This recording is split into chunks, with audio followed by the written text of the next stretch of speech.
Assalamualaikum teman-teman. Jumpa lagi dengan saya Zaim. Kali ini saya akan mereview salah satu buku yang sudah saya baca berkali-kali, buku yang bagus dari Prof. Quraish Shihab. Ya, bukunya ini saya lihatin. Udah lihat? Oke, udah kelihatan? Oke. Bukunya ini berjudul Pengantin Al-Quran Kalung Permata buat Anak-Anakku. Prof. Quraish Shihab atau sering dipanggil Abi Quraish Shihab memang salah satu ulama kebanggaan kita. Beliau mufassir Al-Quran di Indonesia. Beliau juga salah satu habib ya, panutan kita, dan beliau adalah salah satu ulama yang sangat produktif sekali dalam menulis, dan kebanyakan buku-buku yang beliau tulis ini kebanyakan bestseller ya. Saya juga heran, kita ini atau murid-muridnya ini pengen mengikuti beliau harusnya. Jadi beliau sudah cukup sepuh, kita yang masih muda ini masih kalah dengan beliau.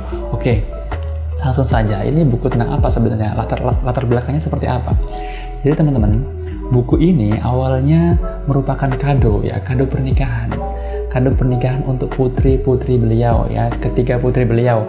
Yang pertama Mbak Najwa, kemudian Mbak Najila, kemudian Mbak Najwa, kemudian Mbak Nashwa. Jadi setiap pernikahan dari putri beliau ini, beliau menulis buku. Nah, akan tapi kemudian setelah ketiga bukunya dicetak, dijadikan kado, kemudian beberapa kalangan menginginkan beliau untuk mencetak ulang karena merasa bukunya bagus gitu ya.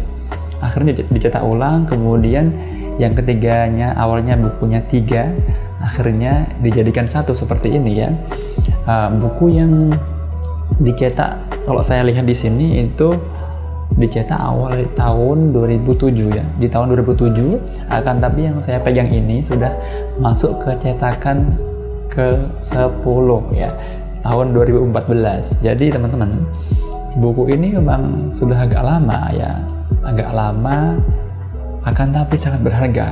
Jadi masuk dalam kategori old but gold ya, lama akan tapi sangat berharga. Jadi teman-teman,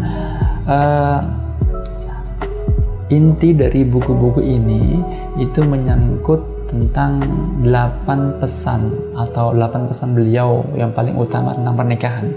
Jadi beliau ini membicarakan di sini dibicarakan tentang hubungan manusia, kemudian cinta, kemudian juga rumah tangga yang sejahtera, rumah tangga yang bahagia, dan lain sebagainya. Banyak sekali tema-tema yang menarik, yang mana intinya semua tidak dirangkum dalam 8 pesan beliau buat kita semuanya.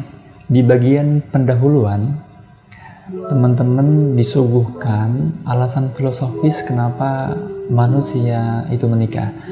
Kata Abi Quraish, pernikahan merupakan dambaan setiap orang ya, dambaan bagi mereka yang akan dewasa dan akan menjadi dorongan yang sangat kuat bagi orang-orang yang sudah memasuki masa dewasa ya, seperti kita semuanya. Kalau sudah dewasa ya, dorongan yang kuat itu akan ada dalam diri kita. Selain itu, pernikahan menjadi dambaan karena manusia itu sifatnya atau fitrahnya mereka tidak bisa hidup sendirian ya. Fitrahnya mereka ya hidup berdampingan. Mereka menginginkan ada seseorang yang bisa menemani, kemudian seseorang yang bisa hidup bersama dengan mereka. Ini tentu berbeda dengan teman ya, misalnya teman biasa, sahabat biasa, akan sangat berbeda dengan hubungan suami istri. Hubungannya akan dalam sebagai partner hidup ya. Itulah kenapa manusia ingin menikah, karena dia ingin mengusir hantu keterasingan dan ingin mendambakan dan mendapatkan ketentraman dalam hidup. Itulah kenapa manusia akhirnya menikah. Agama juga pada akhirnya mensyariatkan pernikahan juga karena itu, untuk agar manusia itu mencapai ketentraman ya, menemukan ketentraman dan mengusir hantu keterasingan seperti yang sebagaimana saya sebutkan tadi. salah satu ayat Al-Quran yang cukup sering digunakan sebagai landasan dan alasan kenapa manusia menikah adalah surah Ar-Rum ayat 21. Wa min ayatihi an khalaqalakum min anfusikum azwaja litaskunu. Nah, al-ayah litaskunu ilaiha di sini adalah untuk mencapai ketentraman ya. Jadi inti utama dari pernikahan adalah mencapai ketentraman.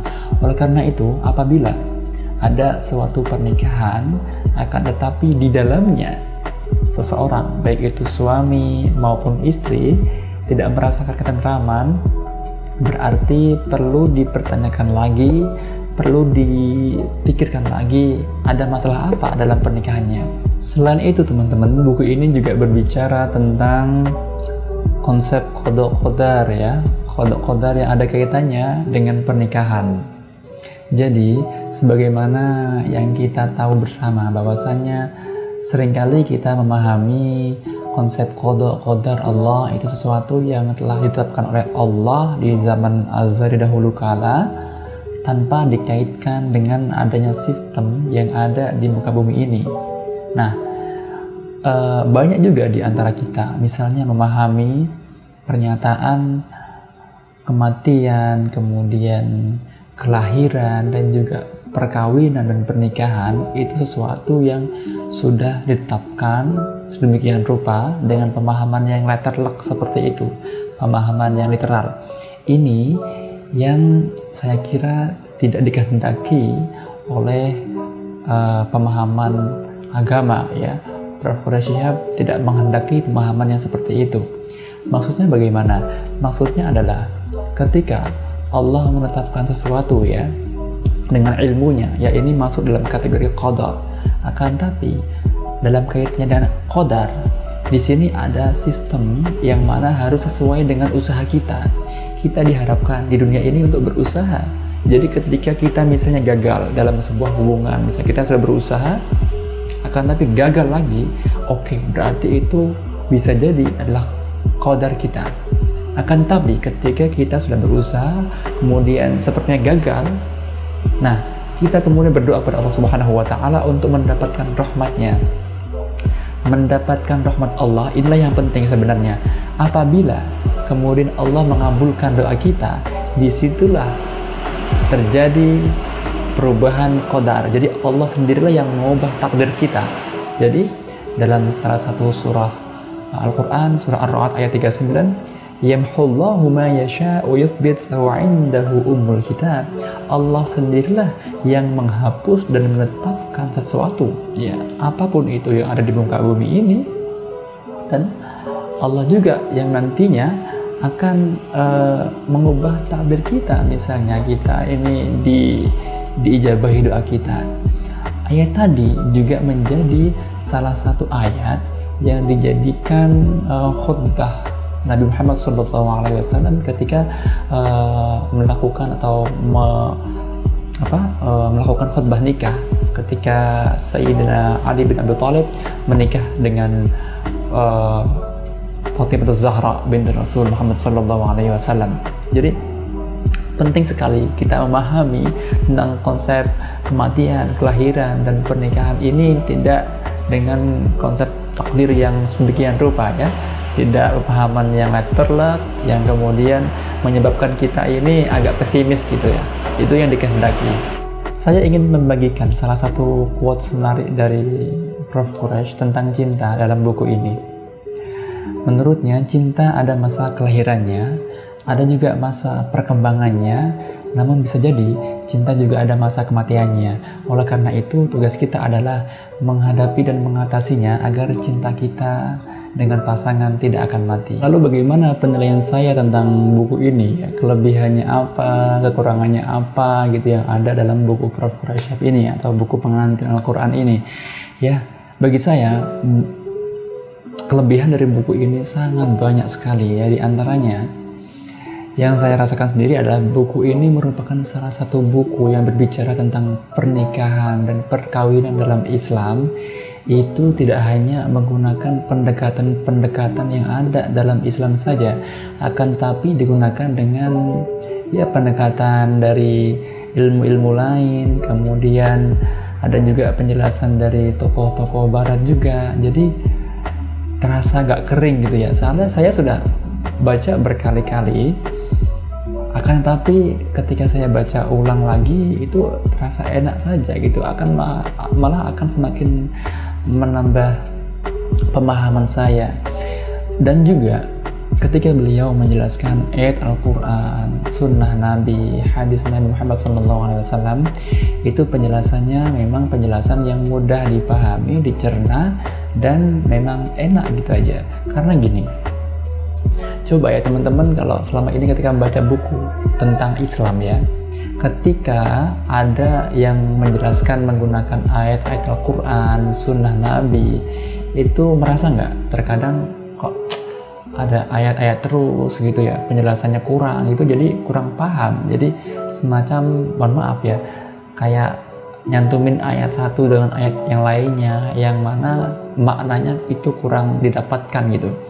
Itu tidak didapatkan ketika kita membaca buku ini ya. Mungkin ini karena latar belakang beliau ya, Prof. Quraisy ini sebagai tokoh ulama dan juga mufassir Al-Quran, yang mana pemahaman beliau, wawasan beliau tentang ayat Al-Quran itu sangat luas sekali, sehingga kita sebagai pembaca itu enak ketika disuguhkan dengan makna-makna Al-Quran yang begitu jelas gitu ya.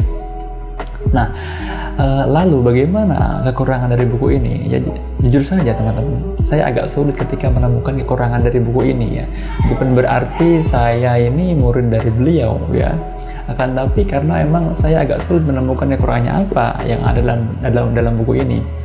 Karena bagaimanapun ketika saya membaca dari buku-buku beliau yang lain, terkadang saya menemukan beberapa ayat Al-Quran yang kurang tepat nomor ayatnya, kemudian ada juga yang rujukannya itu kurang pas gitu ya ketika saya teliti lagi itu. Akan tapi dalam buku ini itu saya nggak menemukan kekurangan yang cukup jelas gitu ya, bahkan memang banyak sekali kelebihannya. Jadi ala kulli hal, semuanya kita kembalikan ke teman-teman yang mau baca, khususnya teman-teman yang akan menikah, mempersiapkan pernikahan, dan juga yang sudah berkeluarga, berumah tangga, yang sebagaimana saya jelaskan tadi, ketika ada problem itu cocok deh coba baca buku ini. Kita baca dengan santai saja, nggak usah terburu-buru, kita hayati makna yang ada dalam buku ini. Itu insya Allah ada keberkahan, kemanfaatan yang akan teman-teman dapatkan ya. Jadi itu teman-teman, edisi kali ini tentang review buku pertama kali saya ini ya, review konten review. Jadi semoga ada manfaatnya. Kita akan jumpa lagi dengan review buku yang lainnya. Kalau ada komentar silahkan teman-teman tinggal komentar. Jangan lupa juga like, share juga, dan subscribe jangan lupa. Demikian teman-teman, kita akan jumpa lagi. Sekian dari saya. Wassalamualaikum.